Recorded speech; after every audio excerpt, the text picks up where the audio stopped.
अस्सलाम वालेकुम स्टूडेंट्स, मेरा नाम सर MB खान है और मैं आपका मैथ्स का टीचर हूँ। तो स्टूडेंट्स, लास्ट लेक्चर के अंदर हमने आपको रैशनल नंबर्स के बारे में थॉरली बता दिया था कि रैशनल नंबर्स क्या होते हैं। It is written in a form of P upon Q where P and Q must be integers and the Q is not equal to 0. So now we come directly on the exercise 2C, and in 2C, exercise in 2C, we are going to discuss about the operations on rational number. यानी कि अब जब rational numbers हैं तो of course वो P upon Q की form में होंगे, तो फिर उनके जो ऑपरेशंस हैं, जैसे कि अगर ऑपरेशन से मुराद क्या होता है, प्लस है, माइनस है, डिवाइड है, मल्टीप्लाई है, तो वो दो रैशनल नंबर के बारे में हम कैसे करेंगे। तो देखिए, मैं आपको एक एक ही सवाल समझाऊंगा। सही है मेरे बच्चों, मैं कितने सवाल समझाऊंगा आपको?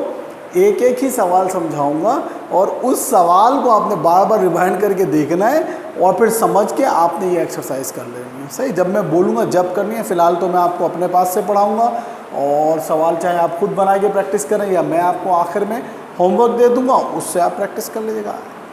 सही, तो सबसे पहले हम डिस्कस कर लेते हैं एडिशन एंड सब्ट्रैक्शन। देखिए, ये दोनों एक ही चीज़ होती है पैटर्न के लिहाज से। एडिशन एंड यानी कि प्लस एंड माइनस।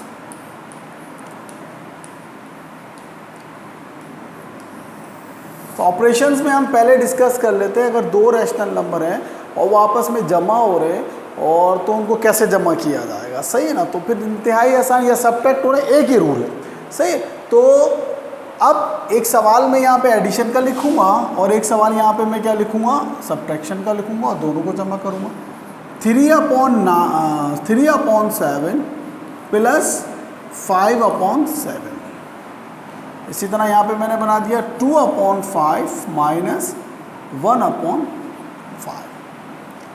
तो दो आपकी ये रैशनल नंबर्स हैं और एक आपका ऐड हो रहा है और एक सब्ट्रैक्ट हो रहा है। तो देखिए, थीम समझ में आ जाए ना किसी चीज़ की, याद रखिएगा क्या समझ में आ जाए, थीम। कॉन्सेप्ट क्लियर हो जाए ना तो वो सवाल करना बहुत आसान हो जाता है। अब आप उसको रट्टे मारें, मैथ्स में रट्टा चलता नहीं, और जो बच्चे रट्टा लगाते कभी कामयाब नहीं होते। स्पेशली मुझसे पढ़ने वाले बच्चे अगर रट्टा लगाएंगे तो कभी भी कामयाब नहीं होंगे, इम्तिहान में उनको बुरी तरीके से फेल होंगे। क्यों? कॉपी वर्क नहीं आता, बुक से सवालात नहीं आते। सवाल में या तो खुद बना के देता हूँ आपको या फिर मैं लिख देता हूँ कि मेक एंड सॉल्व। सही ना, तो ये बहुत मुश्किल होता है कि खुद सवाल बनाओ about the topic of rational numbers. सही ना, अब मैं आपको सवाल देता हूँ make and solve the about the topic of operation on rational number, तो आपको पता है ऑटोमेटिकली आप समझिएगा, अच्छा एक प्लस का बनाना है, एक माइनस का बनाना है, एक डिवाइड का और एक मल्टीप्लाई का बनाना है। तो या तो आपको खुद बनाने को देते हैं हम या फिर मैं अपने पास से सवाल देता हूँ, तो वो बहुत मुश्किल हो जाएगा अगर आप रट्टे मारेंगे। तो कॉन्सेप्ट क्लियर कर लें, तो कॉन्सेप्ट के लिए एक सवाल ही काफ़ी होता है, ये बात मेरी याद रखिएगा। सही, फिलहाल हम अगर दो रैशनल नंबर हैं, आज का हमारा जो टॉपिक है, हम दो तक ही अपने आप को महदूद रखेंगे, दो से ज़्यादा नहीं बढ़ेंगे कि दो रैशनल नंबर्स की एडिशन और सब्ट्रैक्शन कैसे होती है। दो तरीके, दो हमें इसमें जो है पॉसिबिलिटी होती है। एक ये पॉसिबिलिटी, क्या पॉसिबिलिटी है, जब इनकी आप इसको बेस कह लें या डिनोमिनेटर्स कह लें, जो आपका दिल चाहे कह लें, जब डिनोमिनेटर सेम हो, यानी कि इन दोनों की जब डिनोमिनेटर सेम होंगे तो एडिशन का रैशनल नंबर को ऐड करने का तरीका क्या होगा। इंतहाई आसान है, इंतहाई आसान। क्या है? इंतहा से भी ज़्यादा आसान। क्या करेंगे, इसको एक लाइन के नीचे लिख देंगे और कितनी दफ़ा लिखेंगे, एक दफ़ा। फिर समझ लें, अगर डिनोमिनेटर सेम हो, अगर यहाँ पे 5 होता या 3 होता तो अब ऐसे नहीं करते, उसका तरीका मैं आपको अगली सवाल में समझाऊंगा। जब बेस सेम हो या डिनोमिनेटर सेम हो तो उसको कितनी दफ़ा लिख देते हैं, एक दफ़ा, और ऊपर वाली टर्म्स अपने साइन समेत वैसे ही आ जाती है। ऊपर वाली टर्म अपने साइन समेत वैसे ही आ जाती है। तो कितना हो गया, 3 and 5 8 हो गया। सही ना, 8/7 ये आपका आंसर हो। क्लियर हो गया मेरे बच्चों, बात अच्छी तरह से समझ में आ गया। 3/7 प्लस 5/7, बेस सेम थी, एक दफ़ा लिख दिया, और ऊपर वाली 3 की जगह 3, प्लस की जगह प्लस, 5 की जगह 5, इनको जमा करा तो ये आ गया। ये कब पॉसिबिलिटी है, जब आपकी बेस सेम होगी, डिनोमिनेटर सेम हो। यहाँ पे भी ये सब्ट्रैक्शन हो या एडिशन हो, both patterns follow, both operations follow the same rule. यहाँ पे भी अगर बेस सेम होगी तो इसको कितनी दफ़ा लिखूंगा, एक दफ़ा लिख दूंगा, और जो ऊपर वाली टर्म है उनको वैसे ही एज इट इज एक अपॉन की लाइन डाली एक दफ़ा और 5 लिख दिया एक दफ़ा, और ऊपर वाली टर्म्स को वैसे ही लिख दिया, 2 की जगह पे 2, माइनस की जगह पे माइनस और 1 की जगह पे 1। अब 2 में से 1 गए, कितने बचे, 1/5। ये इसका क्या हो गया, आंसर। कोई मसला मेरे बच्चों? उम्मीद है कि आपको समझ में आ रहा होगा। थोड़ा सा जूम देख लूँ मैं, थोड़ा सा जूम कर देते हैं इसको। चलो, अब मुझे उम्मीद है कि आपको ज़रा ज़्यादा क्लियर होगा, मैं भी थोड़ा सा बड़ा नज़र आऊँगा। क्लियर हो गई? तो देखेंगे रूल है, अब इतना आसान रूल है कि अब इस जैसे मैं आपको 100 सवाल दे दूँ, आप अपनी तरफ से 500 सवाल बना लें, एक्सक्यूज मी, तो कोई इशू नहीं है। सही ना? क्लियर हो रही है बात अच्छी तरह से? तो क्या रूल, अच्छा रूल क्या है, अगर डिनोमिनेटर सेम होगा, अगर डिनोमिनेटर सेम होगा तो उसको एक दफ़ा लिख देंगे एक लाइन डालकर, और ऊपर वाली टर्म वैसी आ देंगी, 3 की जगह 3, प्लस की जगह प्लस, 5 की जगह 5, 7। क्लियर होगा? ये तो क्या थी बात आपका। देखिए मैं एक एक सवाल ही समझा रहा हूँ आपको, और एक एक सवाल इसलिए समझा रहा हूँ कि कॉन्सेप्ट क्लियर करने के लिए एक सवाल ही काफ़ी होता है। अब आप भले ही इसको रिवाइंड कर करके सुनते रहें कि भाई सर ने क्या बोला था क्या बोला था, वीडियो लेक्चर का सबसे बड़ा फ़ायदा। अब अगर देख लेते हैं हम कि बेस सेम ना हो तो फिर कैसे हल करेंगे। सही मेरे बच्चों, अगर बेस सेम ना हो, अगर बेस सेम ना हो तो अब कैसे हल करेंगे। फॉर एग्जाम्पल यहाँ पे कितना होता, 3 होता, और यहाँ पे क्या होता, 2 होता, या कुछ भी होता है। अब बेस सेम नहीं है तो ये सवाल थोड़ा सा मुश्किल होता है, तो मैं इसको एक तरीके से कराता हूँ। वैसे तो इसके 3-4 तरीके हैं, लेकिन आप हमेशा एक ही तरीका रखिएगा, हमेशा एक ही तरीका रखिएगा, चाहे वो 3 वाली रैशनल नंबर की एडिशन और सब्ट्रैक्शन हो, या 4 वाली हो, या 5 वाली, हमेशा आप एक ही तरीका रखिए। क्या तरीका है, जब बेस सेम नहीं होती, डिनोमिनेटर सेम नहीं होते, तो ये नीचे वाले आपस में मल्टीप्लाई हो जाएंगे। देखिए 7 मल्टीप्लाई बाय 3, ये दोनों आपस में मल्टीप्लाई हो जाएंगे।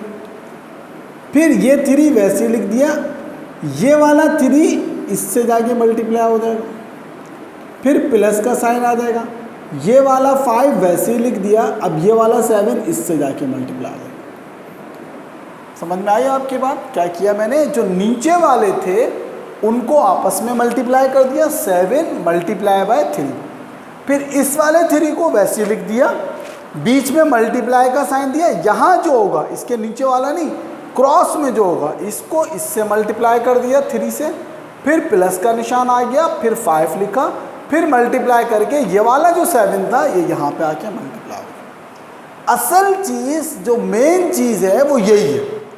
The main thing is that फिर उसके बाद अगर आप एक दफ़ा ये कर लेते हैं तो उसके बाद तो फिर सोल्यूशन है, मल्टीप्लाई है, 3 3 से 9, 5 7 से 35, और फिर उसकी जो सोल्यूशन है वो सोल्यूशन है। असल चीज़ ये लिखना है, एक बार फिर समझें, 7 को पहले 3 से करेंगे, फिर ये वाला 3 वैसे ही लिख देंगे, फिर मल्टीप्लाई का निशान डालेंगे, और ये जो इसके नीचे जो भी हो 3 हो 4 हो 5 हो वो इससे आके मल्टीप्लाई हो जाएगा, फिर प्लस का निशान डालेंगे, फिर 5 आ जाएगा, फिर मल्टीप्लाई 7 की जगह पे 7। अब इसको सॉल्व कर लेते हैं भाई। 3 3 से कितने होते हैं, 9 होते हैं, 5 7 से कितने होते हैं, 35 होते हैं, और 7 3 से कितने होते हैं, 21 होते हैं। अब 35 में 9 जमा कर लें तो कितने होते हैं, 44 होते हैं, और फिर 21। मज़ीद अगर कट रहा है तो उसको काट दें, वरना ये आपका आंसर होगा। इसको चाहे तो आप मिक्स फ्रैक्शन में लिख सकते हैं, लेकिन ना भी लिखें तो कोई इशू नहीं। अब इस सवाल को देखें, बिल्कुल डिक्टो वही तरीका, चाहे प्लस का हो या फिर माइनस का हो। सही मेरे बच्चों, तो अगर पॉजिटिव है तब भी वही तरीका, और अगर नेगेटिव है तब भी वही तरीका। ये दोनों आपस में मल्टीप्लाई हो जाएंगे, 5 मल्टीप्लाई बाय 2, ये वाला 2 इससे मल्टीप्लाई हो जाएगा, 2 मल्टीप्लाई बाय 2 माइनस के 1 मल्टीप्लाई बाय 5 और ये वाला 5 आपस में देखें, एक क्रॉस का निशान मल्टीप्लाई का निशान बन गया और एक सीधा माइनस का निशान बन गया। सही, कैसे किया? 5 को 2 से मल्टीप्लाई कर दिया, एक अपॉन की लाइन डाली, इस वाले 2 को वैसे लिख दिया, ये वाला 2 यहाँ से आके इससे मल्टीप्लाई हो गया, अब माइनस था तो माइनस डाल दिया, 1 अपनी जगह पे रहा, 5 उधर जाके मल्टीप्लाई हो। तो कर दें, अब इसको सॉल्व कर दें। 2 2 ज़ा 4 माइनस के 5 1 ज़ा 5 5 2 ज़ा 10, तो 4 में से 5 गए, माइनस के 1 अपॉन 10। अब ये नहीं पूछिएगा मुझसे कि -1 कैसे आया सर, एक चीज़ समझ में नहीं आई। वो कुछ बच्चे होते हैं ना, सर ये -1 कैसे आया? तो आपको हम 6th क्लास में, क्योंकि आपने मुझसे मैथ पढ़ा तो उस सिलसिले में थॉरली बता चुके हैं कि एक जैसे साइन क्या होते हैं, एक जैसे साइन हमेशा क्या होते हैं, जमा होते हैं। अलग अलग साइन क्या होते हैं, माइनस होते हैं, और आंसर के साथ हमेशा बड़ी टर्म का साइन होता है। तो ये अलग अलग साइन थे, जब यहाँ पे कोई साइन नहीं था तो ये प्लस का 4 था और ये माइनस का 5 था। अलग अलग साइन हो गए दोनों टर्म्स के, तो आपस में माइनस हो गए, 5 में से 4 गया, 1 5 - 4 = 1। और बड़ी टर्म क्योंकि 5 थी, बड़ी टर्म क्योंकि 5 थी, इसका साइन माइनस था, इसीलिए आंसर के साथ भी क्या आया, माइनस आया। क्लियर हो गई मेरे बच्चों बात? तो मुझे उम्मीद है कि आपको एडिशन और सब्ट्रैक्शन जो सिंपल मैंने आपको सवालात कराए वो जो है आपको आ गए होंगे। अब इंशाअल्लाह तबारक ताला मैं आपको कुछ होमवर्क दे रहा हूँ, वो आप होमवर्क करें। फिर भी अगर कुछ समझ में नहीं आया तो मेरा व्हाट्सअप नंबर आप ग्रुप से भी ले सकते हैं, मैं पर्सनल व्हाट्सअप नंबर अपना सेंड भी कर चुका हूँ। आप मुझसे थ्रू वॉइस मैसेज और SMS के थ्रू कर सकते हैं कि सर ये वाला लेक्चर आप दोबारा दे दें, हमें ये चीज़ कॉन्सेप्ट क्लियर नहीं हो रहा, हमें वो चीज़ कॉन्सेप्ट क्लियर नहीं हो रही, तो इंशाअल्लाह तबारक ताला मैं आपको दोबारा भी ये समझा दूंगा। अच्छा, अब देखें, इसमें ये देख लेते हैं कि आपकी जो एक्सरसाइज है, फ़िलहाल मैं एक्सरसाइज का आपको नहीं देता, सही ना, मैं आपको जो है वो अपने पास से सवाल दे देता हूँ ताकि आप पहले सादा सादा सवालों पे अपना हाथ साफ कर लें। सही, तो हम इसको अब देखिए, एडिशन और सब्ट्रैक्शन, जैसा कि आपने देखा, एक्सरसाइज 2C का नाम देते हैं, क्या नाम देते हैं, एक्सरसाइज नंबर 2A। हमने तो आपको मतलब A और B तो कराया ही नहीं, बस एक्सरसाइज नंबर 2 डालें और एक्सरसाइज नंबर 2 की जगह क्वेश्चन नंबर 1 है, सही ना। और इसको सिंप्लीफाई करते हैं हम, ऐड और सब्ट्रैक्ट और माइनस हम नहीं लिख रहे, हम लिख रहे हैं सिंप्लीफाई, यानी कि जितना हल हो सके उसको आप उतना हल कर दें। सही, हम इसको यहाँ पे लेते हैं, सवाल नंबर 1 दे देते हैं, हम आपको कुछ भी दे सकते हैं, 3/5। आप चाहें तो अपने पास से भी सवाल बना सकते हैं, मुझे कोई एतराज़ नहीं होगा।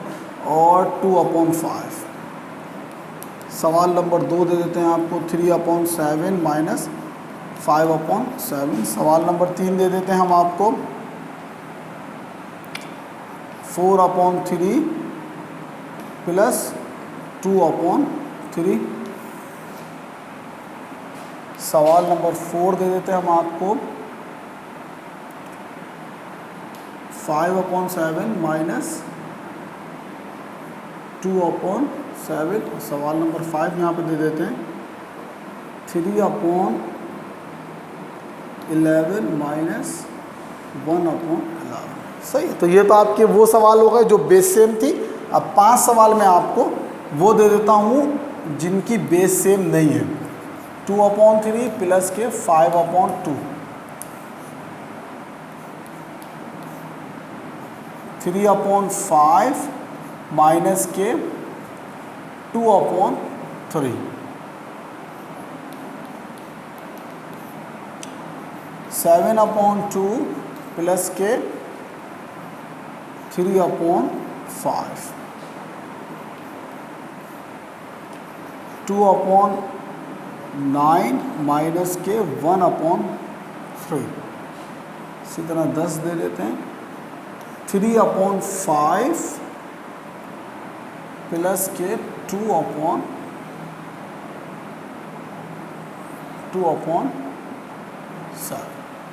सही मेरे बच्चों, तो देखें आपने करना कुछ भी नहीं है, मतलब करना कुछ भी नहीं है, मुराद मेरी ये कि सिर्फ मैंने आपको सादा सवाल बना दिए ताकि आप कॉन्सेप्ट क्लियर कर लेंगे। भाई जब डिनोमिनेटर सेम होता है तो क्या करना है, और जब डिनोमिनेटर अलग अलग होता है तो क्या करना है। यानी कि अनदर वर्ड्स हम कह सकते हैं जब बेस सेम होती है तो क्या करना है, और जब बेस सेम नहीं होती तो कैसे इनको ऐड और सब्ट्रैक्ट करना है। सही है मेरे बच्चों। तो उम्मीद है आपको मेरा आज का लेक्चर बहुत अच्छी तरीके से समझ में आया होगा। ये होमवर्क है, इसको करना है आपने। अपना बहुत ज़्यादा ख्याल रखिएगा। अल्लाह हाफिज़। मैं इसको जूम कर देता हूँ ताकि आपकी अच्छी तरह समझ में आ जाए।